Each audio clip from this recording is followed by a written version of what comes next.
Makikita dito ang isang patay na nilalang mga bay na may katawan ng tila isang babae. At yan nga ang kwento ni Robinson, ang nilalang na may kalahating katawan ng tao at buntot ng ahas.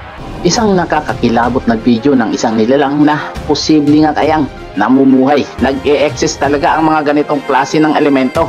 Gaano nga ba kaposible na magkaroon ng mga ganitong kakaibang mga nilalang? Sa bidyong ito mga bay ay siguradong mamamangha ka sapagkat itatampo ko na naman sa inyo ang mga kakaibang kwento at kababalaghan sa pagitan ng mga ahas at mga tao mga bay na matatagpuan sa iba't ibang panig ng ating mundo. Mag-subscribe ka na rin sa aking channel para sa araw-araw na video na kagaya nito mga bay. Isang actual na video footage ng isang nilalang na may kalahating katawan ng tao at kalahating katawan ng ahas ang ipapakita ko sa inyo sa bidyong ito mga bay. Napakarami na nating naitampok na mga video tungkol sa mga kakaibang mga nilalang na nadiskubre bilang ebidensya na nag-e-exist talaga ang mga ganitong klase ng elemento na minsan nakala natin ay sa urban legends lang o kwentong bayan lamang nangyayari mga bay. Gaano nga ba kaposible na magkaroon ng mga ganitong kakaibang mga nilalang? Isang batang lalaki ang nabansagan bilang human snake dahil sa kanyang kakaibang anyo.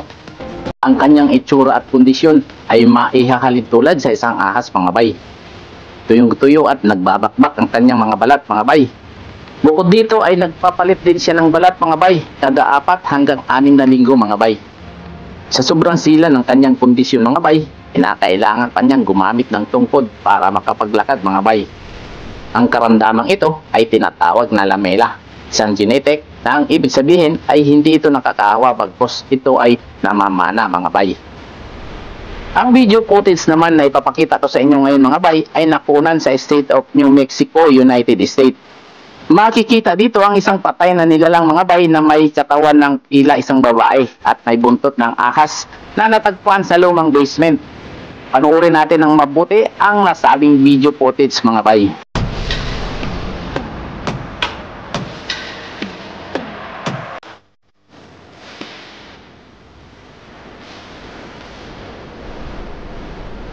Totoo kaya ito? Upawang mga haka-haka lamang.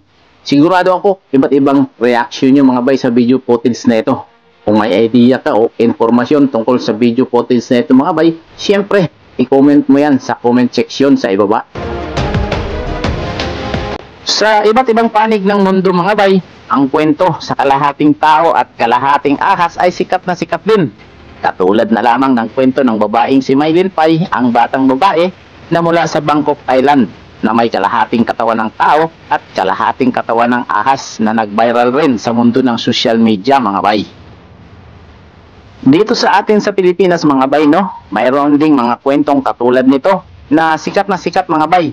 Yan nga ang kwento ni Robinson, ang nilalang na may kalahating katawan ng tao at buntot ng ahas, nakakambal di umano ni Rubina. Matatandaang noong dekada 80 at 90, maraming mga magagandang babae ang takot na takot mamasyal sa isang sikat na mall na ito dahil nga sa mga kwentong binibihag umano ni Robinson ang mga babae na kanyang matipuhan mga bay. Bawat fitting room doon ay may sinasabing may nakatagong CCTV kung saan pinapanood ng taong ahas na ito ang sinuang babae na magbibihis dito mga bay. Isa sa mga sikat na artista ang munti ka ng mabiktima ay si Alice Dixon. Isa ang kwentong ito mga bay na hanggang sa ngayon ay sikat na sikat pa din. Katunayan, ito nga daw ang nagdadala ng swerte sa pamilya Gokong Wei. Ang mundo natin ay nababalot talaga ng napakadaming hiwaga at kababalaghan mga bay. Maraming mga bagay tayong hindi natin kaya, mahirap ipaliwanag mga bay.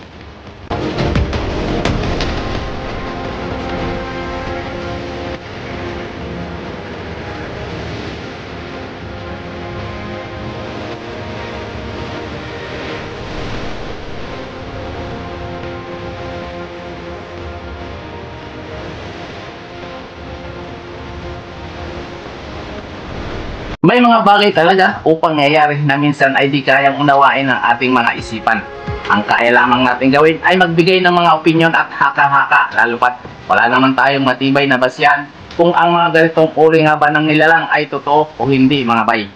Kung naaliw ka sa bidyong ito mga bay, Huwag kalimutang i-like at ibahagi ang video ito para lagi tayong updated sa mga susunod ko pang mga video mga bay.